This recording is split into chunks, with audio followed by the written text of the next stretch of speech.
I'm back again. I thought I'd talk a little bit about heated gear, and I'll also a little bit about the new BRP Go. I've got music on my phone you can see. It's not playing. You don't have to have it playing. Just have to have it active. If for some reason you've got YouTube and you've paused the video, that would confuse it, and the system might consider playing the video instead of the music.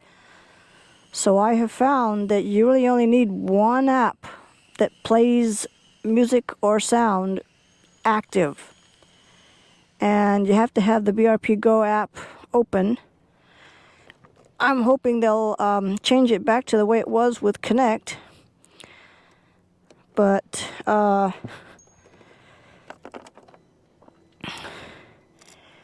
it's new and they can't wait to get it out there, and Apple is still holding off on approving. It seems they probably have a ton of apps to approve because of new features and stuff, and I don't know why, but I guess they're building more buildings to handle more employees. So when it comes to BRP Connect, I can get going. I will hear my headset connected. I don't have to have anything set up or running first. I don't have to wait.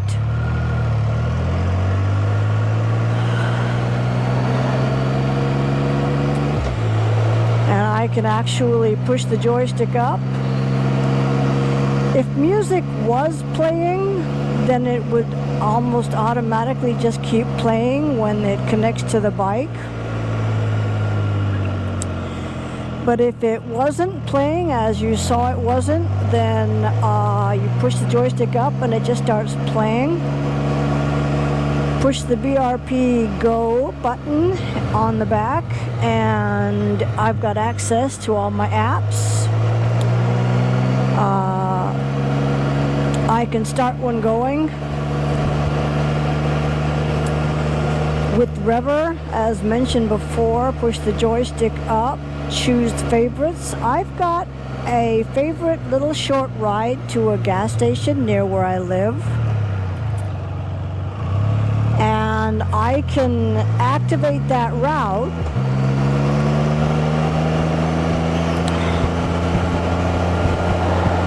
and push up and push in to select. Now you can see that there was a word unmute that was highlighted in blue.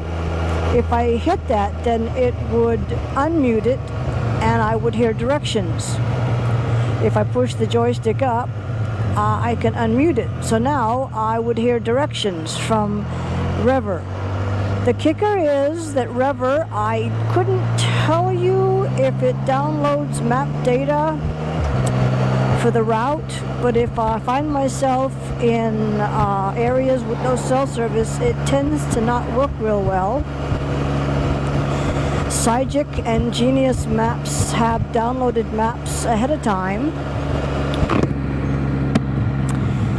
and so they won't have a problem with map data. But Rever, and the same thing with Waze and Google Maps, they could have problems. I like to track my rides, and since Rever has changed, you have to activate a route or start the recording before you plug it into the bike. This way, activating a route is tracking where I go at the same time. So if I want, I can push up, push over, and end the GPS navigation, but it's still actively tracking my route. This is my workaround for not having the record button that we used to have.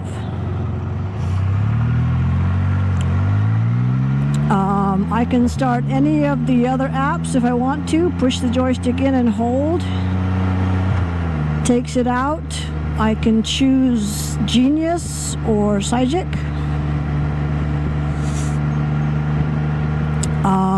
I think I've got a route. Maybe not. But I can see it working. Well, yep, I do have a route.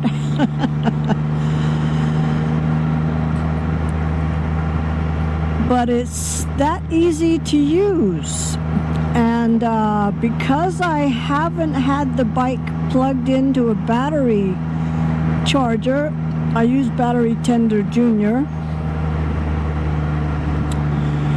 I noticed that when I was just putzing around to find a place to park to start this video, when I stopped at a traffic light, the Bluetooth was choppy. And what I'm thinking is my battery is not 100% because it's been sitting in the bike a couple of weeks. I didn't have it on a charger. And when you crank the engine over a couple of times, it drains the battery just enough that maybe the battery needs to be 100% to work smoothly. I mean, you've got to consider all the little extra computers on this bike that has to be powered and running. So when I come to a traffic light, it's working now. It's no problem. My music is perfect. But I've been riding a bit. So if you're commuting or working your way to meet with friends and it's not on the freeway for a good 20 minutes or more, you expect a little choppy Bluetooth maybe. Now we're going to talk about heated gear.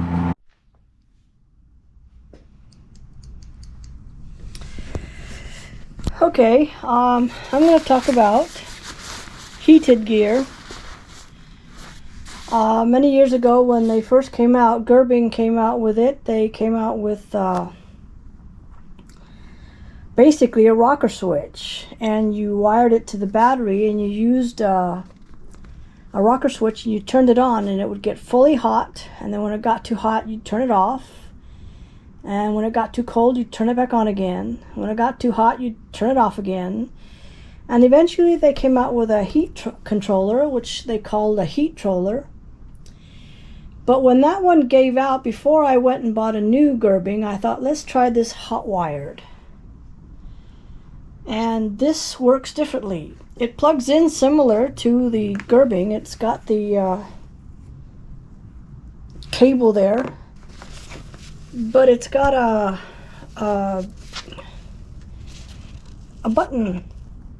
And what you do is, once you've figured out where it is underneath your jacket and you got gloves on, you hit it once and it gets fully hot. But if you hit it a second time, it'll get not quite so hot, so it's high, medium, and then low. But even on low, it was too hot for what I needed, so I'd have to turn it off. And then when it got too cold, I'd have to turn it back to low again. And when it got too hot, I'd have to turn it off. And it distracted me from riding. I had to keep feeling for where it was. It was a lot like the rocker switch. So I went back to the Gerbing. They are a bit more expensive jacket, but they're just nicer. And with the RT, I routed the controller underneath the seat, and I could just pop the seat up, pull out the cables when I needed to, and it was a wireless controller, which means that is the controller. The controller itself has knobs. The controller itself is this thing here, and you can push buttons to make it come on. And I think I blew a fuse on it, because I plugged the hot wired jacket into it and it just said no. But if I turn one of the heat controllers on, yep, there you go.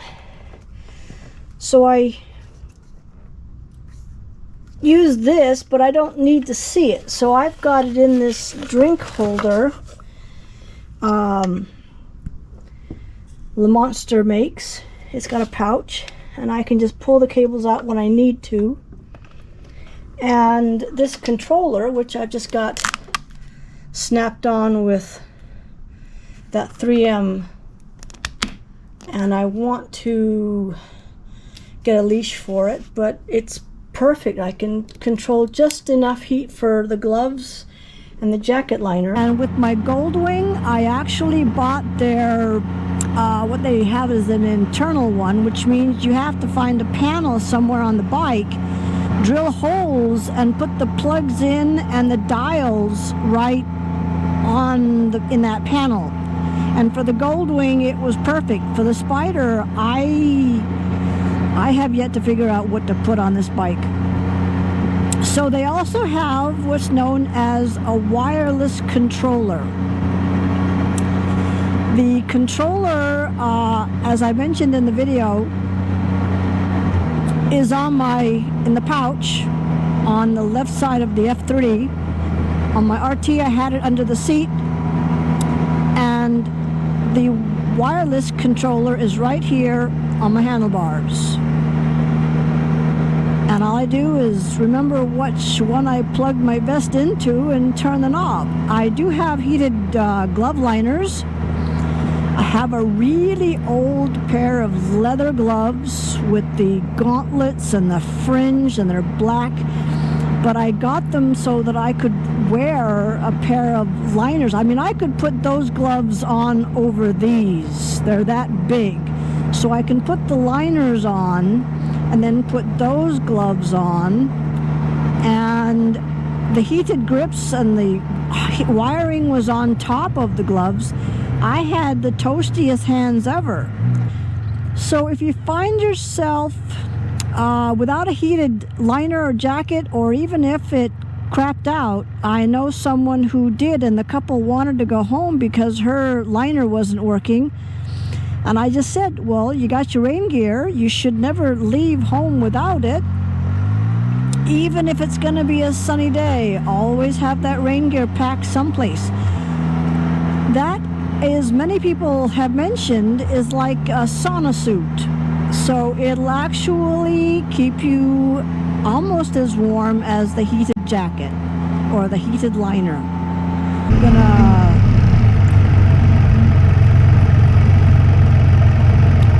I'm coming to a stop, but I turn the joystick to the left. It highlighted a little box. I then canceled the route.